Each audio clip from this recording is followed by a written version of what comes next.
बिस्मिल्लाहिर्रहमानिर्रहीम। अस्सलाम वालेकुम। यूट्यूब चैनल पर तारिक मतीन आपको खुशामदीद कहता है। बहुत अहम वीलॉग है, बहुत अहम सूरत हाल है। अपोजिशन ने तैयारी करी है कि पूरे मुल्क में सूरत हाल बिगाड़ी जाए।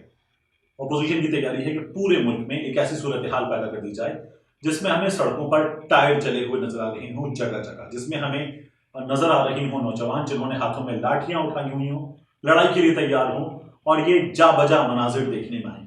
अपोजिशन ने तैयारी कर ली है कि शटर गिरे हुए नजर आए और एक ऐसी सूरत हाल हो जिसमें लोग परेशान हो जाएं और वो ये सोचने पर मजबूर हो जाएं कि इस वक्त हम कहां खड़े हुए हैं। ऑपोजिशन ऐसी तैयारी इस वक्त मुकम्मल तौर पर कर चुकी है और यह फैसला हुआ है आज पीडीएम के इजलास में इस्लामाबाद में। इस्लामाबाद में दो बहुत अहम बैठकें हुई।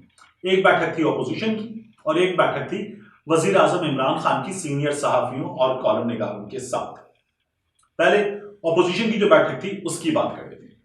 ऑपोजिशन की बैठक में बैठक के इख्तिताम पर मौलाना फजलुर रहमान साहब ने यह दावा किया कि इत्तेफाकी राय से फैसला हुआ है कि इस्तीफे दिए जाएंगे।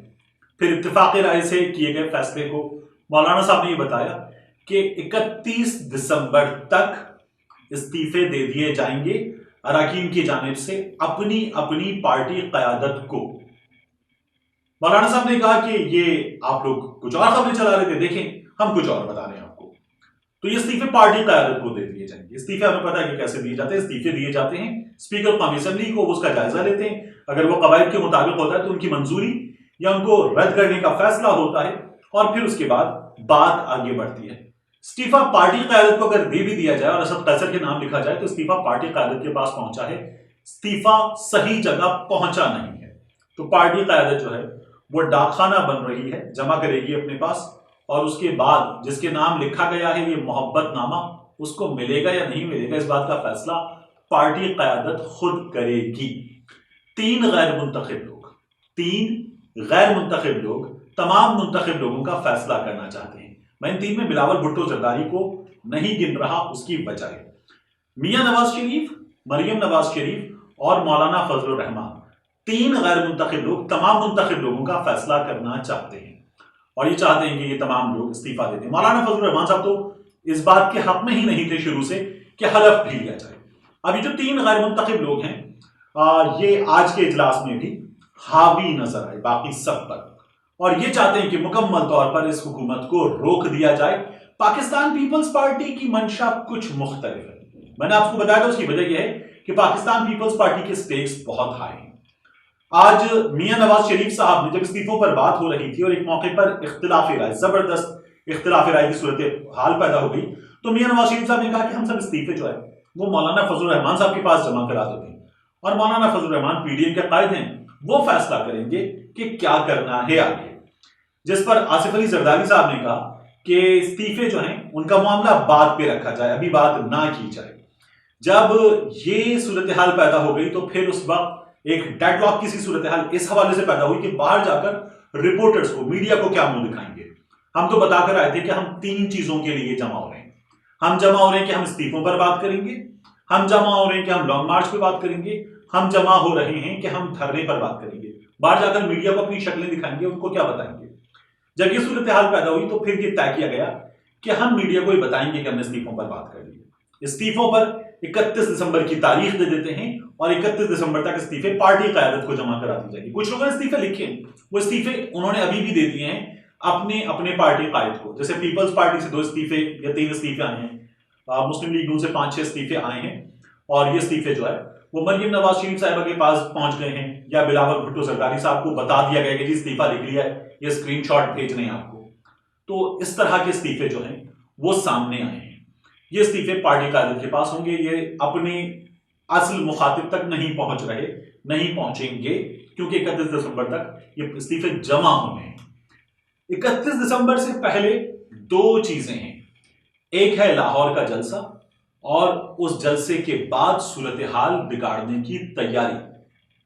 लाहौर का जलसा जो है वो ये करेंगे मीनारे पाकिस्तान पर और मीनारे पाकिस्तान पर अपने उस जलसे के लिए इन लोगों ने कुछ तैयारियां शुरू कर ली हैं। स्टीयरिंग कमेटी का इजलास, पिंडाल कमेटी का इजलास पहले हुआ था, अब स्टीयरिंग कमेटी का इजलास हो रहा है जो पीडीएम की स्टीयरिंग कमेटी है। स्टीयरिंग कमेटी क्या करेगी ये बहुत अहम है। स्टीयरिंग कमेटी जो है वो तय करेगी कि हमें मुल्कगीर मुजाहिरे करने हैं। स्टीयरिंग कमेटी जिम्मेदार है अब सूरत हाल बिगाड़ने की। उसकी वजह क्या है ये भी बताता हूं। ये सूरत हाल बिगाड़ने का जो फैसला है ये गैर वाज़ेह अंदाज में मौलाना फजलुर रहमान साहब ने कर दिया है। कैसे, देखिए। कल स्टीयरिंग कमेटी का इजलास होगा। उस इजलास में मुल्क के अंदर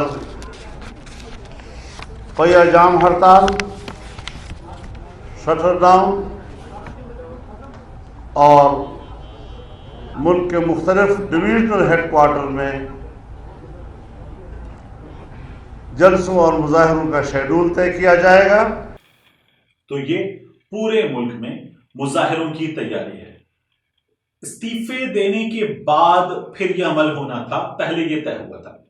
इमरान खान साहब का धरना याद कीजिए। इमरान खान साहब ने आजादी मार्च का ऐलान किया, आजादी मार्च किया, धरना हुआ और धरने के बाद फिर वो इस मरहले पर आए थे कि हम एक शहर, दूसरा शहर, तीसरा शहर बंद करेंगे। इन्होंने अपनी हिकमत अमली कुछ मुख्तलिफ बनाई है। ये उससे पहले सूरत हाल बिगाड़ना चाहते हैं।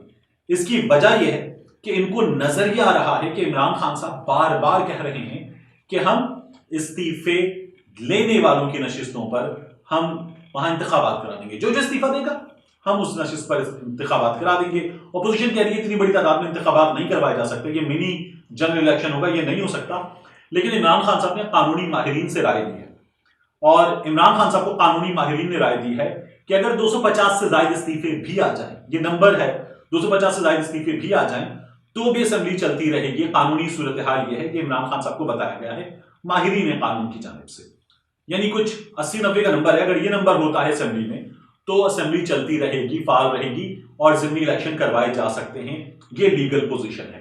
इसी वजह से इमरान खान साहब ये कह रहे हैं कि हम इंतखाबात करा देंगे। इंतखाबात हुए, अपोजिशन की फर्ज कर लीजिए सब मिला के 130-40 नशिस्तों पर से इस्तीफे आ गए, तो जो उनकी नशिस्तें हैं वहां से वो दोबारा भी जीत गए तो वो वापस उसी नंबर पे रहेंगे। मुमकिन है कि बाज़ जगहों पर आपको पीपल्स पार्टी का नंबर जरा सा ऊपर जाता हुआ नजर आए या नून लीग का नंबर ज्यादा जाता हुआ नजर आए। लेकिन अगर अपोजिशन अपनी हारी हुई या अपनी इस्तीफा शुदा नशिस्तों पर तमाम नशिस्तें दोबारा भी जीत गई तो सूरत हाल वहीं की वहीं पर है। इसीलिए अपोजिशन ने यह तैयारी की कि हम सूरत हाल बिगाड़ेंगे। इमरान खान साहब ने कहा था कि हम इनके खिलाफ ताकत का इस्तेमाल नहीं करेंगे, हम तहम्मुल से काम लेंगे। ये इमरान खान साहब ने गुज़श्ता रोज अपने मुशीरों के इजलास के बाद बताया। तो इन लोगों ने इस तमाम सूरत हाल को देखकर और ये जानने के बाद कि इमरान खान साहब ने कानूनी माहिरीन से मशवरा किया है कि इस सिलसिले में क्या हो सकता है, इन लोगों ने अब ये तैयारी की है कि हम सूरत हाल बिगाड़ेंगे। ऐसी सूरत हाल जिसमें लाठी पड़े किसी नौजवान के सर पर, ऐसी सूरत हाल जिसमें आंसू गैस के शेल फायर हों, लोग शदीद सर्दी में जब ऑक्सीजन की जरूरत ज्यादा होती है गिरें, भगदड़ मचे, बेहोश हों, बीमार हों और खुदा ना खास्ता इंसानी जान का नुकसान हो, अल्लाह ना करे, मेरे मुंह में खाक। तो उस सूरत हाल में, बिगड़ी हुई सूरत हाल में हुकूमत के खिलाफ मुहिम चलाना जरा ज्यादा आसान होता है। लाश पर सियासत करना हमारे मुआशरे में जरा ज्यादा आसान होता है। अपोजिशन पूरी तरह से इसकी तैयारी कर रही है क्योंकि इमरान खान साहब डट गए। इमरान खान साहब एक बात और कर रहे थे आज अपनी सहाफियों से होने वाली नशिस्त में कि अपोजिशन के पीछे बैरूनी ताकतें हैं। बैरूनी ताकतों में आपने देखा है कि जब भी मियां नवाज शरीफ तकरीर करते हैं, मरियम नवाज शरीफ तकरीर करती है, मौलाना फजलुर रहमान साहब तकरीर करते हैं, पीडीएम का जलसा होता है तो शादियाने कहां बजते हैं? शादियाने बजते हैं भारत में। भारत में इस पर ढोल पीटे जाते हैं। भारत में ये सुर्खियां लगाई जाती हैं कि पाकिस्तान की फौज के खिलाफ पाकिस्तान के साबिक वजीर आजम जो है वो ऐलान बगावत बुलंद कर रहे हैं। उनकी बेटी जो है वो पाकिस्तान की फौज के खिलाफ इस वक्त सड़कों पर आ चुकी है। ये लोग पाकिस्तान की फौज को इल्जाम दे रहे हैं। ये हेडलाइंस वहां लगती हैं, ये हेडलाइंस बैरूनी मीडिया में लगती हैं और इन लोगों को वहां से सपोर्ट मिलती है। एक तो सपोर्ट वो है जो इन्हें इस तरह से खबरों की सूरत में मिलती है। फिर साथ में मियां नवाज शरीफ साहब के कुछ हमारे साबिक वजीर आजम हैं, 3 बार के वजीर आजम हैं। मियां नवाज शरीफ साहब के कुछ दोस्त ममालिक से बहुत अच्छे रवाबित हैं, ये हम सबको पता है। पीएम साहब ने नाम नहीं लिया इसलिए, तो उनसे बहुत अच्छे रवाबित हैं। वहां से भी हालात कुछ बहुत अच्छे नहीं है। और मौलाना फजलुर रहमान साहब के भी कुछ दोस्त ममालिक में कुछ ताकतवर हल्कों से बड़े अच्छे ताल्लुकात हैं, तो मौलाना साहब को भी वहां से सपोर्ट मिलती है। तो ऐसे ममालिक हैं जो पाकिस्तान में या ऐसे ममालिक के किरदार पाकिस्तान में जो है वो सूरत हाल खराब करना चाहते हैं। वज़ीर आज़म साहब ने इस जानिब इशारा किया है। लेकिन अच्छी बात यह है कि इमरान खान साहब इस तमाम तर सूरत हाल में इन लोगों के खिलाफ इस मौके पर ताकत के इस्तेमाल से मुकम्मल गुरेजा हैं। उन्हें यह मशवरा जिस किसी ने भी दिया है, ये एक बहुत अच्छा मशवरा है और इस मशवरे पर अमल करके ऑपोजिशन को उनके अज़ाइम में नाकाम बनाया जा सकता है। मिलते हैं आपसे अगले